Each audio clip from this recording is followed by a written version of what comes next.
What's going on, everybody? Kalipis Tech here, coming back at you with another video. In this video, we're going to be taking a look at the Cricket Vision Plus.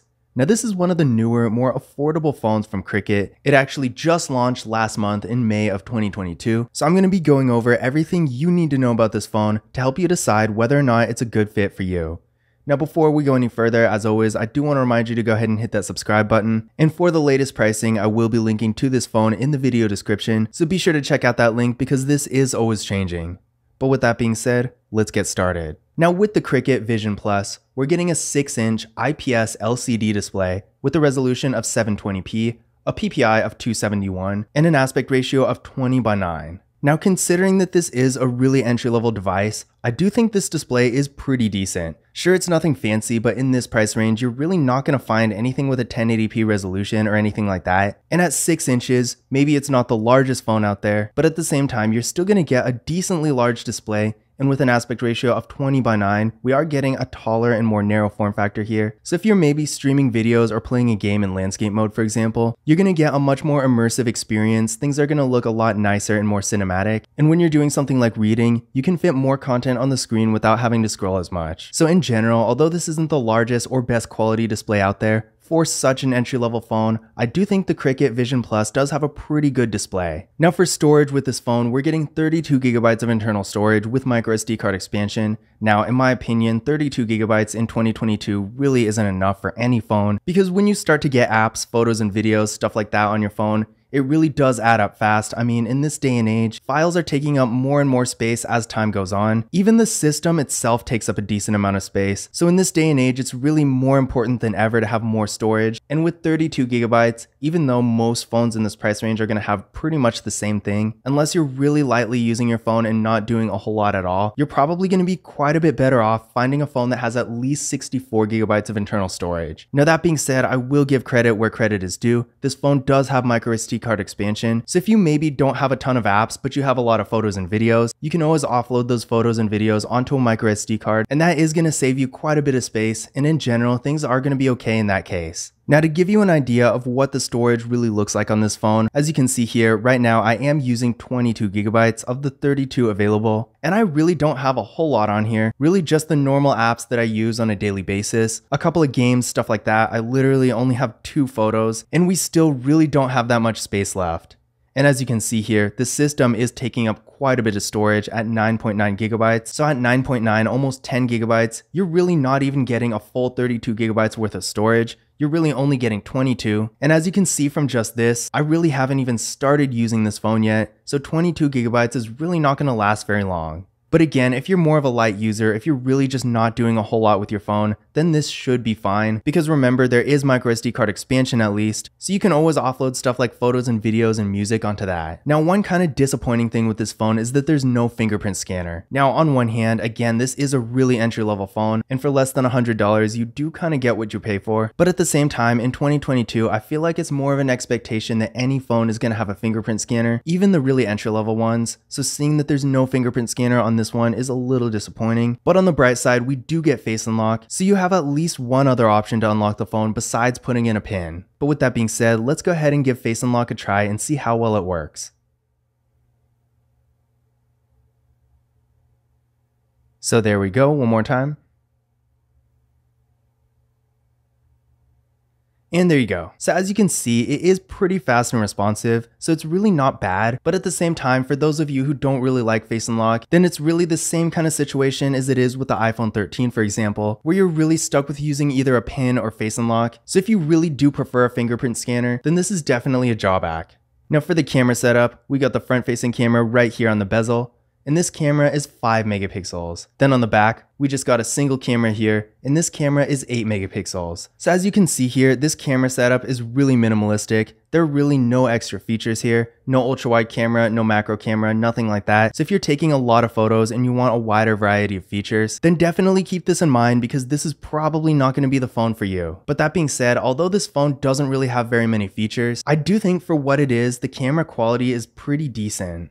To give you an idea of what this camera can do, here's a photo taken with portrait mode on the front-facing camera. Now, on one hand, this is not really that great of a photo. It's super overexposed and clearly this camera doesn't handle lighting the greatest. But on the other hand, I'm actually surprised that portrait mode even worked at all, let alone on the front-facing camera. And as you can see, the background actually is blurred pretty well, and the details in general do look fairly decent. Now, obviously, you're not going to be taking any super high quality professional looking photos with this phone, but at the same time, if you want to snap a couple selfies here and there for social media, something like that, I do think this phone will get the job done. Now here's a photo taken with the rear camera. Now this isn't really the best quality here, especially considering this was taken in the same lighting as I took the first photo. Pretty much broad daylight, tons of sun everywhere, and it looks a little underexposed, and the colors really aren't that vivid as well. Now again, this is such an entry-level phone that you really get what you pay for, and if you're looking for a phone that's going to take super high quality photos, then you're definitely going to want to go for a higher end device. But at the same time, if you're a really casual camera user, if you're just taking a few photos here and there, maybe vacation photos, social media, stuff like that that's really not super important, then I would say the Cricket Vision Plus will get the job done decently well. Now for video, this phone does max out at 1080p in both the rear and front cameras, and this was honestly a bit of a surprise to me because for such a low-end phone, it's not really that uncommon for it only to be able to record in 720p in the front-facing camera, but with this phone, we are getting 1080p in both the rear and the front. Now considering the actual quality itself, is it really going to make that much of a difference? Probably not. I seriously doubt anyone would really use this phone for professional videos or anything like that because the quality is pretty much exactly what you would expect from an entry-level phone like this. But at the same time, it was nice that this phone can actually record videos in a decent resolution. So if you're maybe making videos for Snapchat, TikTok, something like that, where the quality isn't super important, then yeah, this phone will get the job done. But at the same time, just like with the photos,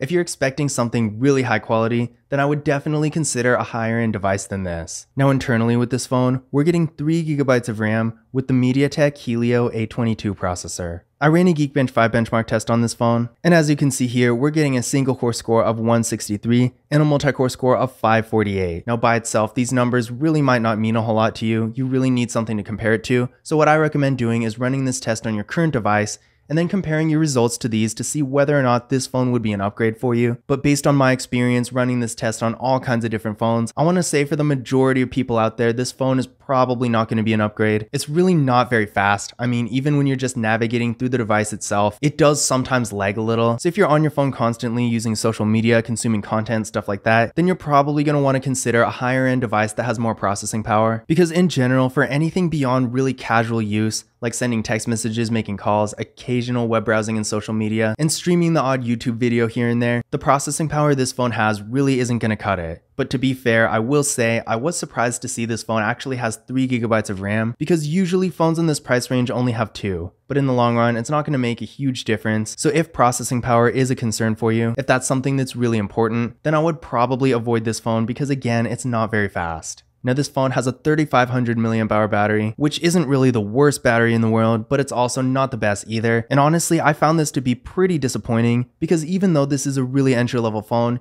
usually phones in this price range do have at least decent batteries, but this battery at 3500 mAh really isn't that great. I mean, again, it's not horrible. I have seen much worse. There are plenty of flagship phones for that matter, like iPhones for example, that have even smaller batteries. But for a budget phone like this, in my experience, most of the ones I've seen do have at least decent batteries, something like 4000, 4500 mAh, if not 5000. Now that being said, as far as the battery goes, one good thing about this phone is that while I couldn't find any actual information about the fast charging, this phone does charge up pretty fast. So even though the battery doesn't really last that long, especially if you're using the phone heavily, you can at least know that it charges up decently quickly, so it will make at least somewhat of a difference. Now as far as software goes, this phone does have Android 12, which I found to be pleasantly surprising because a lot of low-end phones in this day and age only have Android 11, and seeing that this is a Cricket branded entry-level phone, I seriously doubt we're going to get any type of updates. So although Android 13 is probably going to be coming out pretty soon, at least we do get Android 12 with this phone and not Android 11, so it's not really going to be that far behind. Another thing to keep in mind is that this phone does not have NFC, so if you like to make contactless mobile payments, unfortunately you won't be able to with this phone.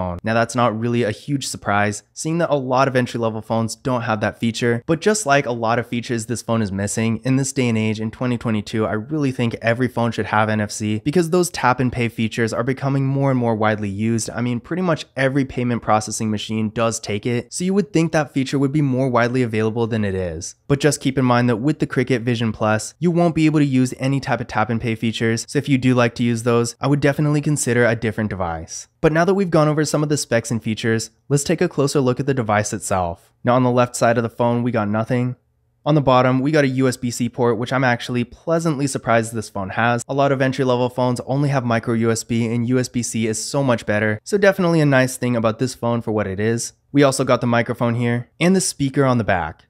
On the right side, we got our power key, volume down, volume up. On the top of the phone, we got our noise-canceling microphone, and a 3.5mm headphone jack. On the back, we got the camera and the flash, and a Cricket logo right down here.